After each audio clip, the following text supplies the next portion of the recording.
Greetings to all who are passionate about ancient history, the mysteries of myths, and the magic of legends that have withstood the test of time. Today, we dive into the fascinating world of Chinese characters, one of the oldest forms of writing ever created by humanity. This unique system of written symbols has not only survived for thousands of years, but has also maintained its significant place in the modern world, remaining one of the leading and widely used forms of written communication. Over 4,000 years ago in China, this remarkable set of graphic symbols was developed, not just letters, but entire images that carry deep meanings and ancient wisdom. In this episode, we'll embark on a journey through time and space to uncover the secrets behind the origin of Chinese characters, how did they come about, and who was behind their creation. Why, when the Western world shifted to using the alphabet, did China remain loyal to its logographic writing system? How did this unique situation arise, and what does it conceal? I hope this exploration will open up new facets of ancient culture for you and help you better understand why Chinese writing remains so vital and unique even today. Enjoy the journey.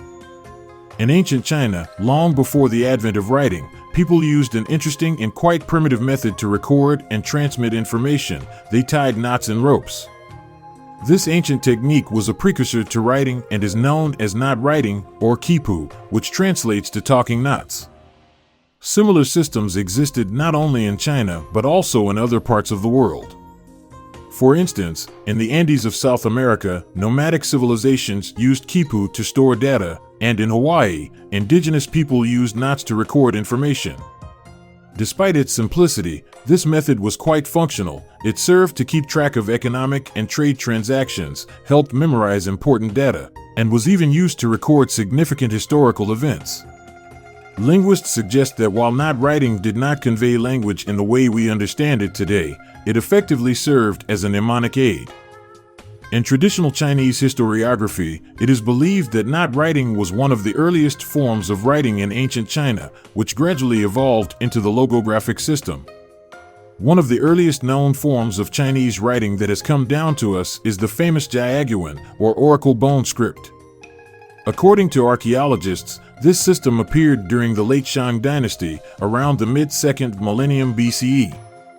The pictographic symbols of that time were carved onto turtle shells and animal bones and were used for divination through fire, pyromantic rituals in which the future was foretold. Here's how it worked. Special marks and symbols were inscribed on the surface of the bone or shell, usually questions that priests or rulers wanted to ask the spirits.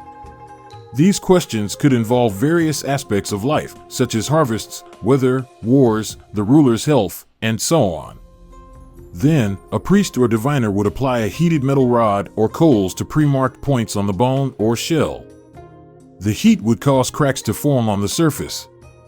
It was believed that the spirits of ancestors or deities guided the cracks in a certain way, providing hints or predictions.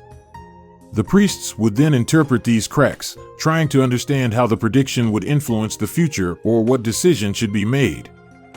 Pyromantic divination was also associated with the concept of harmony between heaven and earth. The emperor, known as the Son of Heaven, Tianzi, was considered a mediator between the human world and the spirit world. Pyromantic divination was a way of maintaining contact with ancestors and gods, ensuring blessings on the ruler's reign and the making of correct decisions. Over time, pyromantic divination gradually lost its importance, especially with the rise of new dynasties and the spread of other methods of divination, such as those found in the I Ching, Book of Changes. After this brief digression, let's return to our main topic. It's worth noting that the term hieroglyph has Greek roots and was borrowed from the works of the philosopher and theologian Clement of Alexandria. He referred to sacred inscriptions carved in stone with the term hieroglyphic grammata. The word hieroglyphic is composed of two parts, hieros meaning sacred, and glypho meaning to carve or to engrave. Thus, hieroglyphic grammata literally translates to sacredly carved writings. The origins of Chinese characters are also steeped in myths and legends. One of the most well-known stories tells how Chinese writing came into being thanks to the mythical ruler Huangdi, also known as the Yellow Emperor, who ruled around 2700 BCE. According to legend, the Yellow Emperor, eager to improve the system of recording information, tasked his court historian Song Jie with creating a new, more efficient form of writing. Song Jie was depicted as a sage with 4 eyes, symbolizing his extraordinary insight and ability to see what was hidden from ordinary view. He was a master of not writing, but, recognizing its limitations, he set out to create a new form of recording that would be a more precise and lasting means of communication. The legend claims that his invention marked the beginning of Chinese writing. Observing the shapes of mountains and seas, the tracks of dragons and snakes, the behavior of birds and animals, and the shadows cast by objects, Song Jie was inspired to create pictograms, which over the course of many dynasties evolved into the modern Chinese characters we know today. According to the legend, when Song Jie developed his logographic writing system, the heavens shook, and millet, symbolizing wealth and abundance, rained down from the skies. Even the dark spirits in the underworld wept in despair, realizing that humanity had gained a new tool for knowledge and self-improvement. Ancient Chinese chroniclers recorded these supernatural events, where the divine and the human realms manifested together daily. Those who were hostile to mankind mourned Song Jie's gift, while the heavens rejoiced, showering humanity with abundance. Song Jie understood that to create a graphic sign, it wasn't necessary to draw the actual object. A simple symbolic mark, distinct from others, would suffice. For example, he created a logographic symbol for a person by observing their shadow in the sun. He also created a symbol for an animal's paw by studying its footprint on the ground, among many other symbols. Initially, the court historian created 540 basic characters. Chinese characters originated from ancient images, pictograms that were simple symbols representing real objects. The earliest symbols, known as one, were schematic depictions of things, making them recognizable and easy to understand. These symbols covered a broad range of meanings, from actions related to movement and daily human activities to parts of the human body, natural phenomena like the sun, moon, or rain, and household items, including tools and utensils. The simplicity of these pictograms reflected the primitive needs of people to convey basic information. As Chinese culture developed, the characters became more complex. Pictograms began to evolve into a system of intricate compound signs known as Z, which literally translates to born. These compound characters consisted of several elements, each playing a role in forming the symbol's meaning. One of the most important elements was the radical or key of the character, the primary component that determined its semantic category. Historically, radicals were used to classify characters by concept. For example, if a character contained the radical for water, it indicated that the character was related to water-related phenomena or objects. The water radical grouped together words associated with this element, helping the reader quickly understand which category a particular character belonged to. This system greatly organized the writing and simplified the learning process. Centuries passed, dynasties changed, and the writing system evolved, gradually losing its original connection to images of people, animals, and objects. The characters became more abstract symbols. The Chinese characters we know today emerged around the 16th century BCE. This development began during the reign of the Shang dynasty, as we mentioned earlier. It was during the rule of wise emperors that Chinese culture and the level of literacy among the Chinese reached a high level of development. Evidence of this is found in the inscriptions on animal bones and turtle shells. These are the earliest Chinese characters. Chinese characters were not only used in China. The ancient Egyptians also developed their system of hieroglyphs, carved on the walls of temples and tombs. The Phoenicians, in turn, developed their version of pictographic writing. So why did ancient China stick with its characters, while the descendants of the Sumerians replaced hieroglyphs with the alphabet and spread their writing across Europe, giving rise to all existing alphabets? All alphabets, whether ancient or modern, have a surprisingly common origin linked to a single ancient writing system. This system is known as Proto-Semitic, dating back to the first half of the second millennium BCE. Proto-Semitic writing became the starting point for the development of all known alphabets, giving rise to two main branches, the South Semitic and the North Semitic scripts. South Semitic writing later led to systems like ancient Arabic script, while North Semitic writing formed the basis for Greek, Latin, Phoenician, and many other alphabets.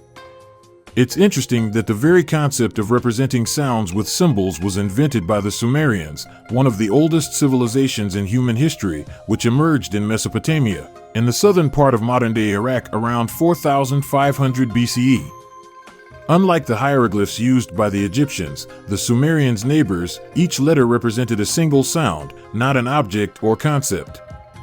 This innovation was truly revolutionary, as it replaced complex and often ambiguous hieroglyphs with an alphabet where each sign or letter represented a specific sound. This system simplified writing. While more symbols were needed to write a word, the number of letters to learn was significantly reduced. The Sumerians had only 22 letters, and interestingly, all of them were consonants. The Sumerian civilization is not only known as the originators of the alphabet. They excelled in engineering and construction. For example, the Sumerians invented the wheel, which had a tremendous impact on transportation and agriculture. They also built irrigation systems that allowed them to control the Tigris and Euphrates rivers to irrigate their fields. The Sumerians also created some of the earliest known laws written on tablets. These legal codes covered many aspects of life, including criminal and civil matters. The laws regulated trade, marriage, property, and punishments for various crimes. One of the most famous of these codes is the Code of Urukagina, around 2400 BCE. But that's another story. Phoenician writing gave rise to several branches of writing systems. For example, the Greek script, from which Cyrillic, used today in Eastern Europe, and the Latin alphabet, which spread from Western Europe across the globe, evolved. 5 Greek letters that represented vowels joined the 22 Phoenician consonants and became the prototype for all other alphabets. But why was this development necessary?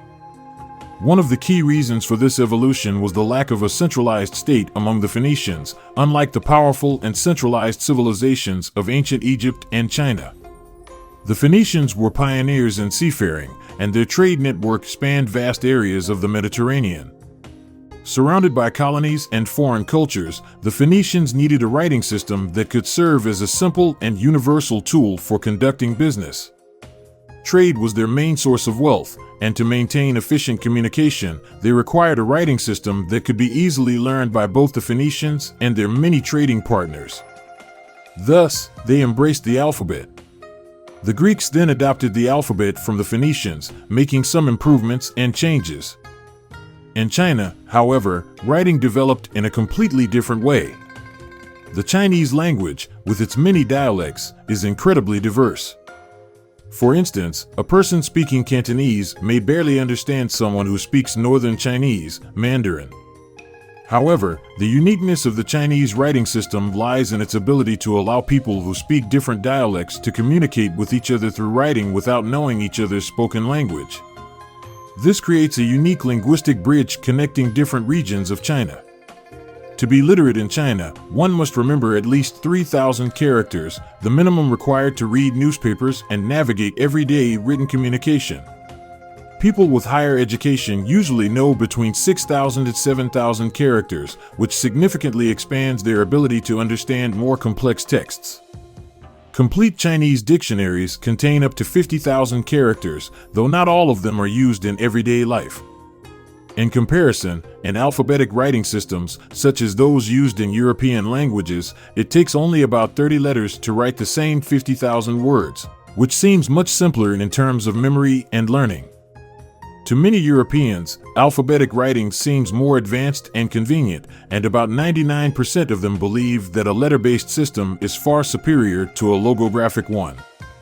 However, this view is often superficial and overlooks many nuances.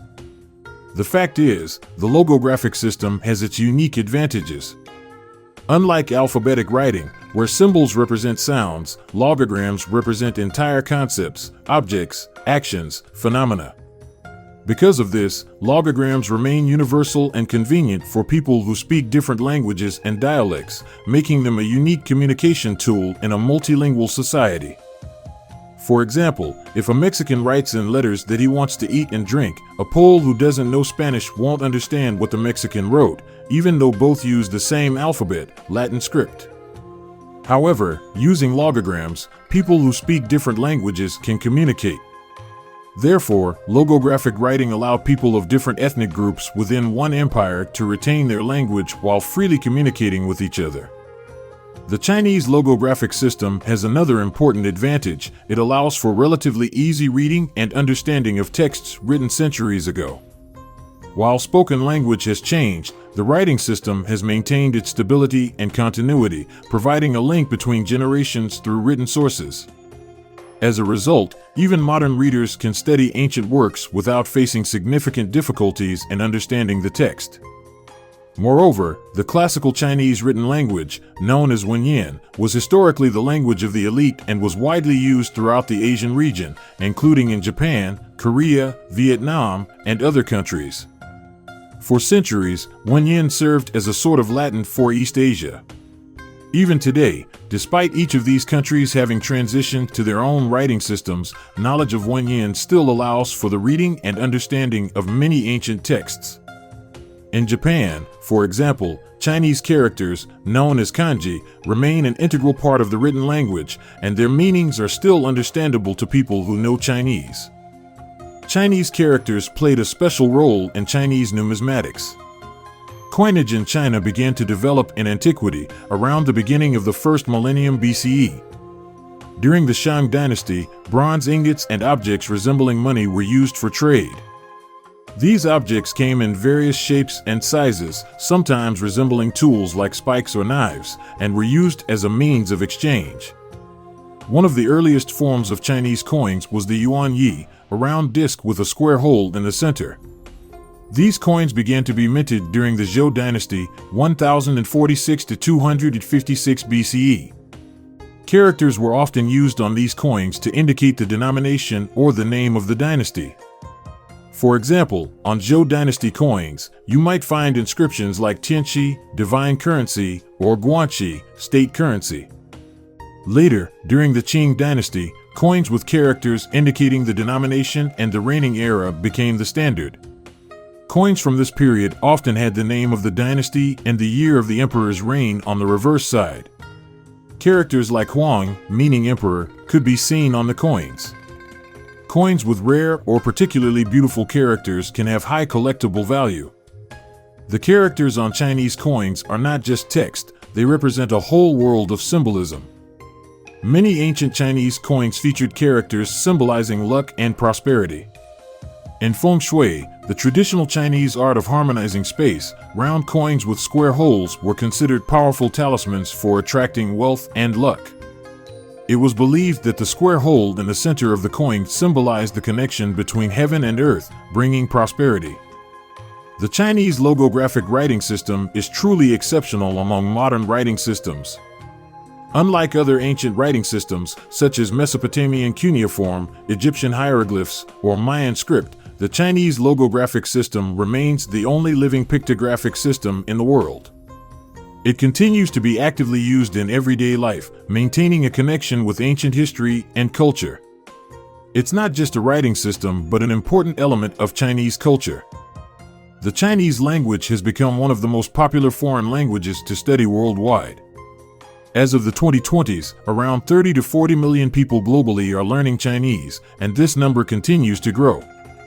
People are studying Chinese characters not only in China, but also in various schools and universities around the world. Many countries are actively incorporating Chinese into their school curricula and offering specialized courses, such as the HSK, the International Chinese Language Proficiency Test. But why is this happening? The reason is that China is the world's second largest economy, and knowing Chinese, including the ability to read and write characters, opens up a wide range of career opportunities. This is particularly important for international companies operating in trade, technology, and finance. As for language learning in China itself, there are two main forms of Chinese characters, traditional and simplified. Simplified characters were introduced in the 1950s to increase literacy and reduce the complexity of writing. Today, They are widely used on the mainland and in Singapore, while traditional characters are still in use in Hong Kong, Macau, and Taiwan. In an era when most people write on computers and phones, even native Chinese speakers face a phenomenon known as character amnesia. People gradually forget how to write complex characters as they rely on autocomplete on digital devices. There are specific input methods, such as pinyin, where users type the sounds of Chinese words and Latin letters and then select the corresponding character from a suggested list. I hope you've enjoyed delving into the history of ancient China and understanding why Chinese characters remain relevant to this day. If you liked the video, please give it a thumbs up and leave a comment. See you in the next video.